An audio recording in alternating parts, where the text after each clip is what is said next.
आजपासून आपण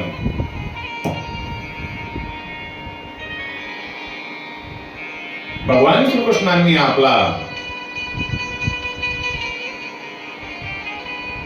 परम भक्त परम शिष्य यांना कुरुक्षेत्रावर जी गीता सांगितलेली आहे, गीता उपदेश केलेला आहे,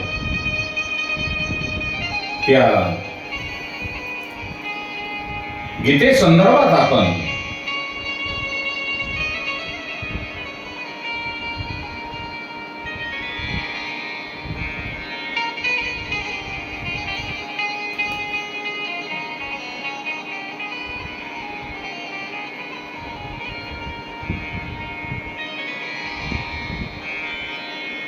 कथा निरूपण करणार असून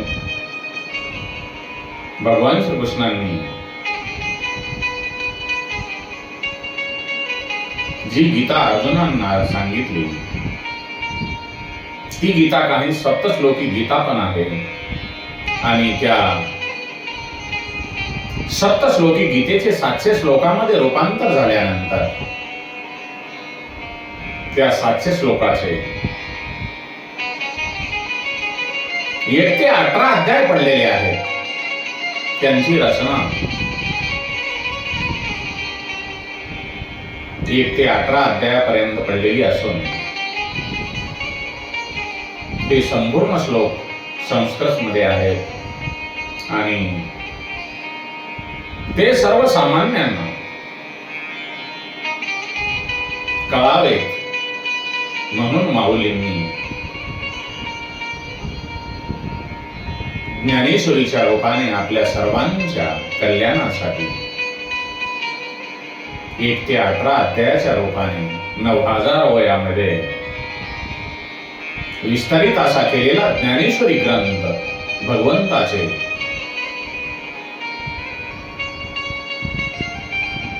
ज्ञान असलेला ग्रंथ आपल्या समोर असून आपण सर्वजण त्या ग्रंथाचे रोज आनंदाने वाचन करत असता, परंतु 1 ते 18 अध्यायापैकी कोणता अध्याय वाचल्यानंतर प्रत्येक अध्यायाचे जे वेगवेगळे फळ आहे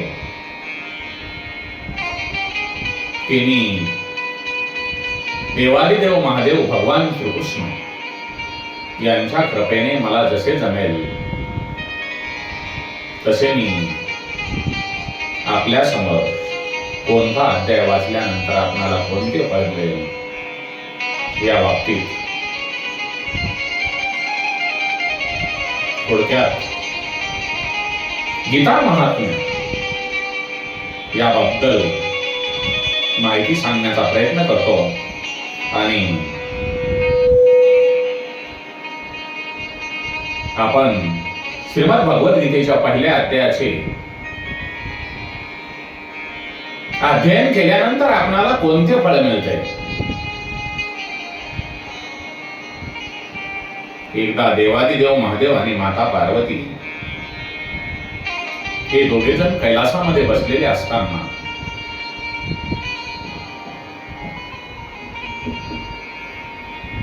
माता पार्वती भगवान शिवशंकरांना म्हणते, हे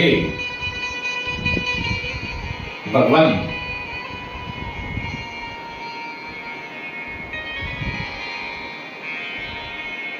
आपण सर्व तत्व जाणणारे आहात. आपण भगवान श्री हरी महाविष्णू नारायण यांचे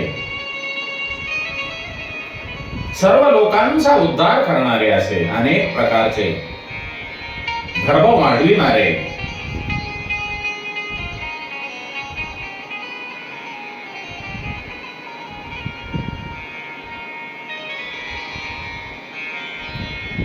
गीतेचे महात्म्य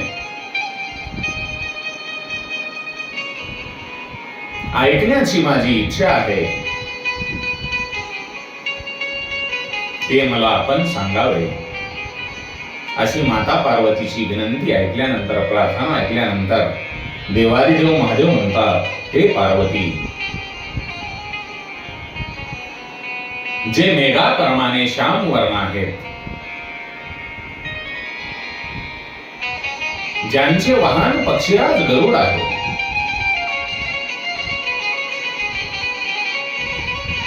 ज्यांचा महिमा कधीच कमी होत नाही, जे शेषावर शयन करतात, अशा भगवान महाविष्णू नारायण यांची मी उपासना करतो. देवादिदेव महादेव म्हणतात, हे पार्वती, एकदा मूर दैत्याला मारणारे भगवान विष्णू शेषाच्या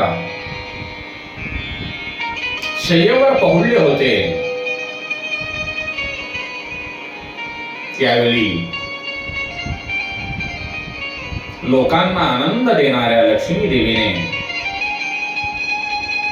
श्री विष्णू नारायण यांना आदरपूर्वक विचारले, हे भगवान,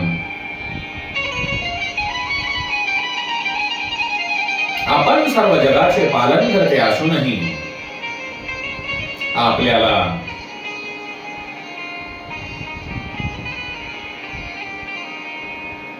ऐश्वर्याची उपेक्षा करून या क्षीरसागरात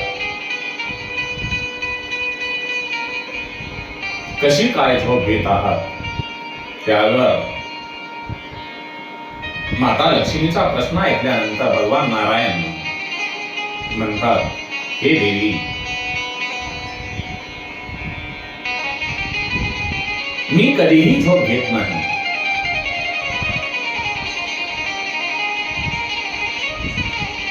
तर तत्वदृष्टी अंतर्दृष्टीने स्वतःच्या तेजाचा साक्षात्कार करीत आहे. जे योगीजन आहेत, आपल्या कुशाग्र बुद्धीने ज्यांचे आपल्या अंतःकरणामध्ये दर्शन घेतात, मीमांसक ज्यांना वेदांचे सार आहे,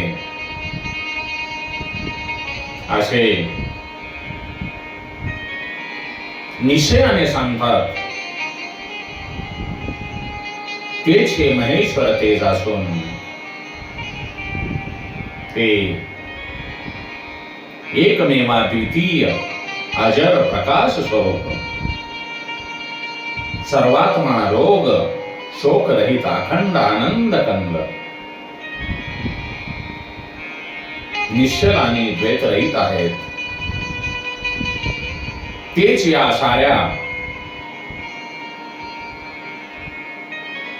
विश्वाचे जीवन आहेत. मी त्यांचाच अनुभव घेत आहे. त्यामुळे तुला मी झोप घेत आहे असे वाटते.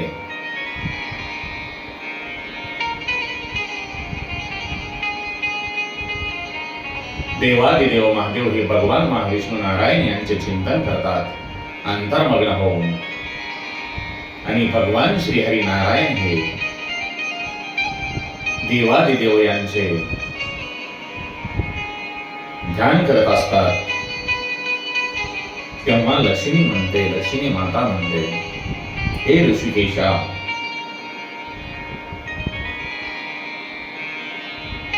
आपण तर योग्याचे ध्येय आहात. असे असून सुद्धा आपल्या खेरीज ध्यान करण्यायोग्य दुसरे एखादे तत्व आहे का? हे ऐकून तर मी संभ्रमामध्ये पडलेले आहे. या जगाची उत्पत्ती, स्थिती आणि लय आणि संहार करणारे आपणच आहात.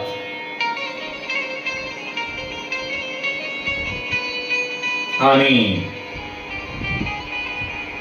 असे असून सुद्धा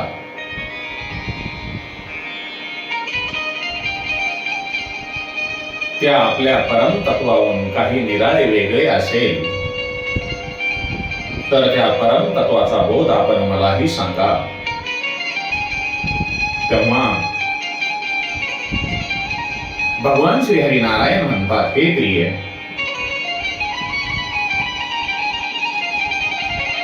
मनुष्याचा जो आत्मा आहे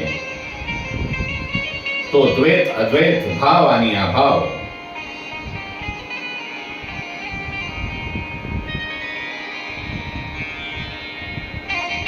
आधी परम तेजस्वी भगवान श्री हरी नारायण यांचे बोलणे ऐकून लक्ष्मी देवीला शंका येते आणि ती विचारते, हे भगवान, जर आपले स्वरूप स्वतःच परमानंद स्वरूप व मनवाणीला न कळणारे आहे तर मग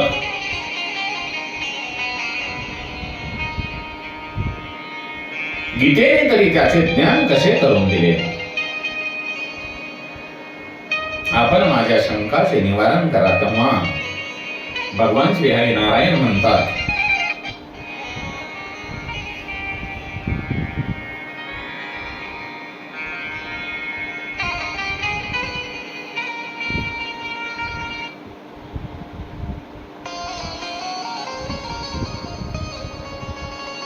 हे सुंदरी,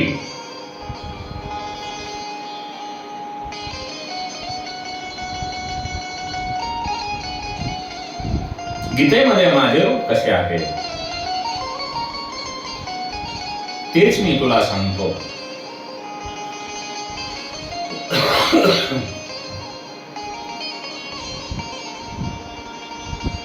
गीतेचे 5 अध्याय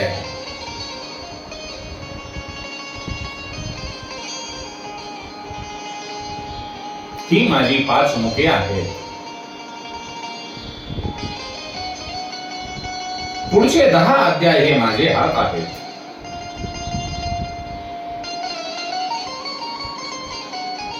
सोळावा अध्याय हे माझे पोट आहे आणि 17 व 18 अध्याय ही माझी 2 चरण कमळे आहेत. अशा रीतीने 18 अध्यायांची ही गीता जी आहे ती ईश्वराची वाङ्मयीन मूर्ती आहे. हे ज्ञानच मोठ्या मोठ्या महापातकांचा नाश करणारे आहे.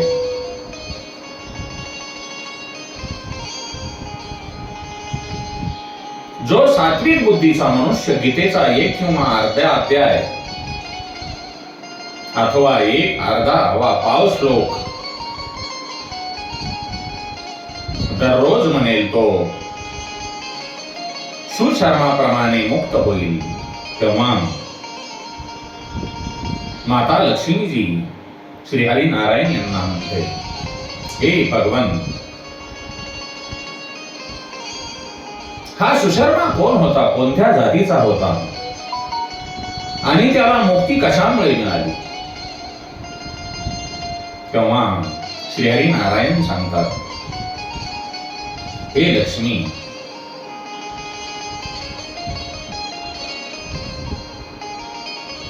सुशर्मा हा एकदम पापी माणूस होता.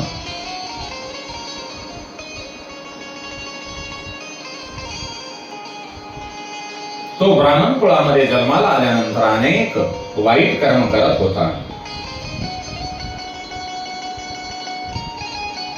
तो मांसाहार आणि मदिरा करत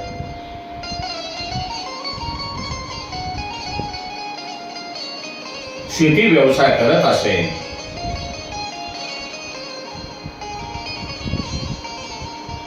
एके दिवशी सुशर्मा पाने तोडण्यासाठी एका ऋषीच्या आश्रमाजवळ येतो आणि त्याला एक विषारी नाग चावतो आणि तो मरण पावतो. त्यानंतर तो आपण केलेल्या वाईट कर्मामुळे अधोगतीला जाऊन तेथील यातना भोगून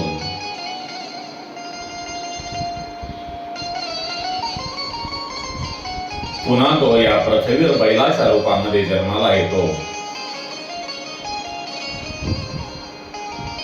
पुढे एक पांगुल त्याला आपल्याला बसण्यासाठी विकत घेतो.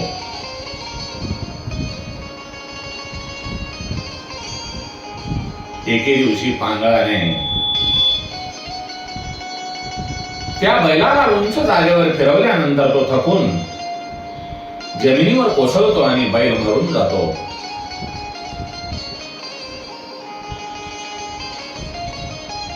त्या बैलाला पाहण्यासाठी तिथे बरीच मंडळी जमा झालेली असते.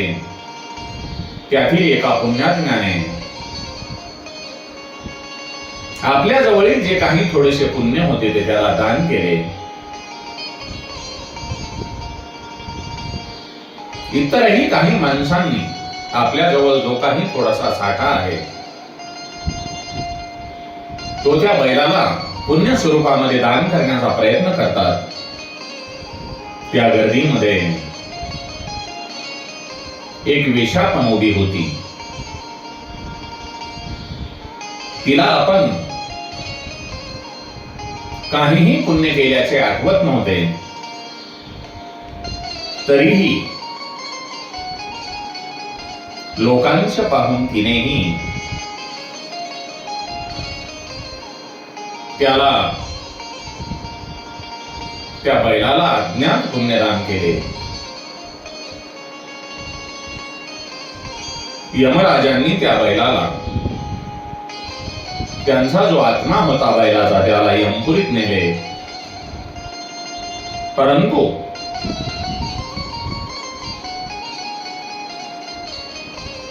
त्या बैलाच्या आत्म्याला वेश्येने दिलेल्या पुण्यामुळे तो पुण्यवान झाला होता. म्हणून त्या बैलाच्या आत्म्याला पुन्हा पृथ्वीवर पाठवले आणि तो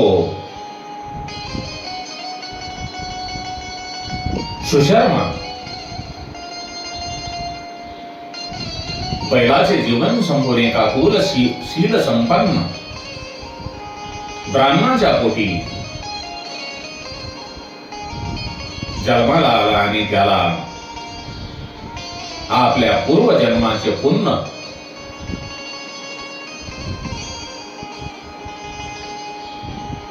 स्मरण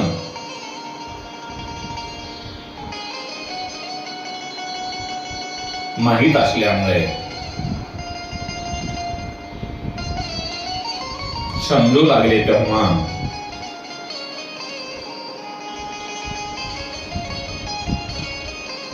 ज्याच्या पुण्यामुळे माझे कल्याण झालेले आहे ते पुण्य कोणते हे जाणून घेण्यासाठी तो पुण्यदान करणाऱ्या वेश्येच्या घरी जातो आणि तिला विचारतो, हे बाई, तू नेलेल्या बैलासाठी कोणते पुण्यदान केले होते? त्यावेळेला ती वेश्या म्हणते, तो पिंजऱ्यामध्ये बसलेला पोपट रोज काहीतरी म्हणत असतो. ते ऐकून माझे अंतःकरण पवित्र झाले. त्या श्रवणाचे पुण्य मी दान केले. नंतर त्या दोघांनी पोपटाला विचारले. त्यावेळी त्या पोपटाला पण आपल्या पूर्वजन्माचा इतिहास स्मरण होऊन तो सांगू लागला. पोपट म्हणतो,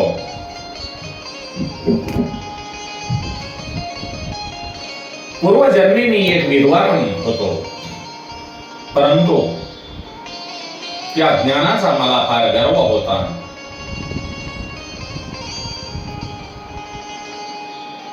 ज्ञानाच्या गर्वामुळे मी इतरांचा मत्सर करत होतो.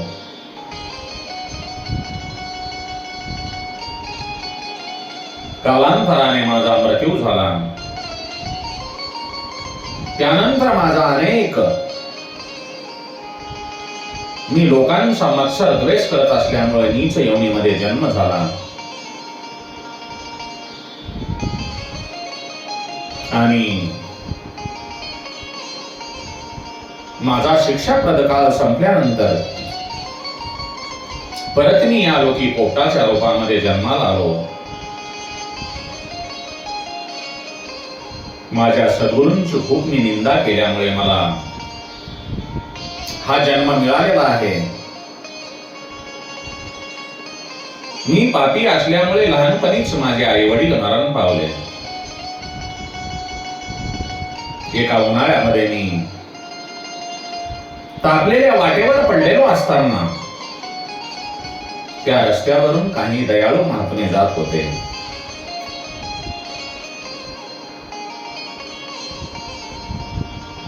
त्यांनी मला घेऊन आल्यानंतर मला बोलण्यासाठी शिकवण्यात आले. काही ऋषी कुमार तेथे मोठ्या श्रद्धेने गीतेचा पहिला अध्याय म्हणत होते. ते ऐकून मीही तेच वारंवार म्हणत होतो. मध्यंतरी एका पारध्याने मला चोरून आणल्यानंतर या बाईंनी मला विकत घेतले.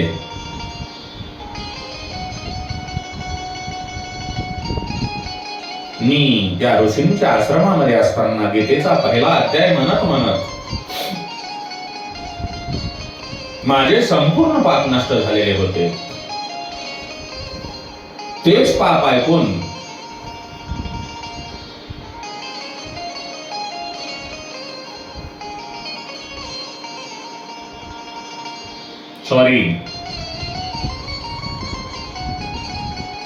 तोच गीतेचा अध्याय ऐकून माझे संपूर्ण पाप नष्ट झाल्यानंतर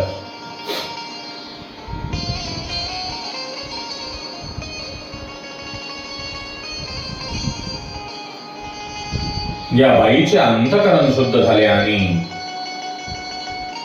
या बाईच्या पोपटाच्या मुखातून गीता श्रवणाचे पुण्य तिला जे लाभलेले होते ते पुण्य तिने बैलाला दान दिल्याने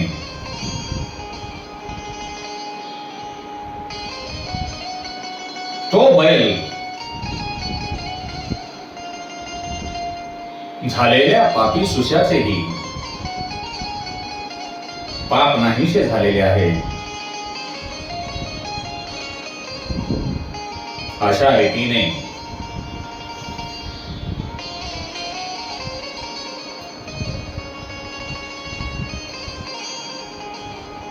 ती वेशा पोपट व ब्राह्मण आपसात गीतेच्या पहिल्या अध्यायाच्या महात्म्यासंबंधी बोलत असताना